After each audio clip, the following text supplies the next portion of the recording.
When we come back, you know, it's not just your relationships that might be suffering from too much technology. It might actually be harming your health. We'll talk about that next. Coming up next, one man's experiment to share every waking moment online. I joined every social network I possibly could, dozens of them. And the dangerous effects it had on his health. In those 4 days, my blood pressure had gone up 40 points. Wow. That's next. Okay, everybody, raise your hands if you have a smartphone. There you go. Now raise your hands if it's burning a hole in your pocket because you want to check it to see if you missed a text or an email. I won't lie, I would be as well. There are about 181 million smartphone users in this country. 57% of the population. Frankly, I thought it was higher. When you add up all the time we spend texting, using apps, playing games, making calls, and sending emails, it works out to, get this, 23 days a year on average we spend on our smartphones. One writer from Seattle decided to live his life, his entire life, on his phone, and he made a documentary about it called Sleeping with Siri. Starting next Monday, yes, you begin your digital binge. Techno-gorging.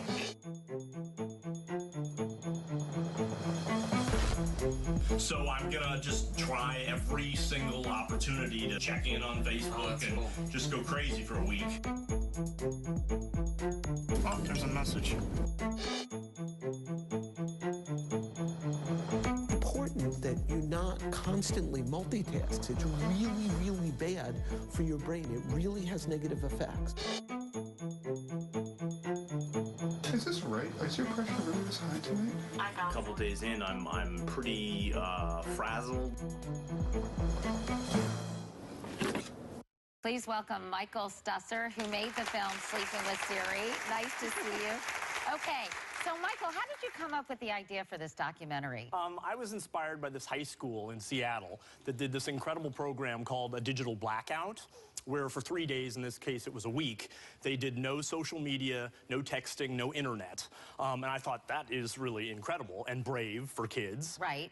Because their numbers, 3,700 texts a month is the average for kids. Right. Teenagers spend about 11 hours multitasking online every day.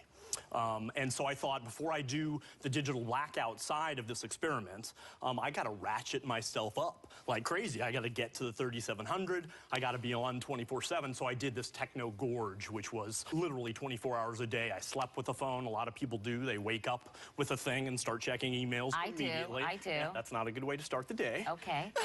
I ratcheted up. I mean, I joined every social network I possibly could, dozens of them, beyond Google Plus and Facebook. I went crazy. I was tweeting live, blogging. When I was someplace, I was Instagramming constantly, scanning QR codes. There's this app called Zombie Run that you can wear for exercise, where you're being chased by zombies and it makes you move really fast. I mean, you know, just constantly using this thing. So 24/7, and everything, you know, you would order your food, right, on your smartphone. Oh, yeah, and then take a picture of it and put it on Instagram. Here's my sandwich, you know.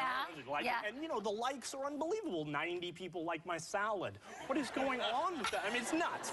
So you did this for a week, yes, right? So you go to the doctor afterwards, and the doctor says... I went with Marty Reamer, my director, who's actually here in our audience. And, hi, Marty. Hey, Marty. Hi, Marty. And we thought we would just check with him and talk about general things that happen when people use their phones too much. As it turned out, in the 4 days, I was going to do 7. In those 4 days, my blood pressure had gone up 40 points. Wow. Yeah, so it was crazy. He checked it a bunch of times going, what is going on? And what it is if you have to respond constantly to words with friends and requests and tweets. I mean, literally, you're doing it all the time. Even if you're not actively doing it, you're waiting for something to come in when it's not. I was shaking, you know, you're supposed to put your digital devices away with the light that comes off and whatever, but I was sleeping with my phone and checking it. So you decided you were going to go cold turkey, right? Yeah. And you decided you weren't going to use online devices at all? The Computers? first week I went crazy, and the second week I did this digital blackout, just like the kids were doing. All right, what was that like? I was really looking forward to kind of dropping out. I kind of needed the break. Right.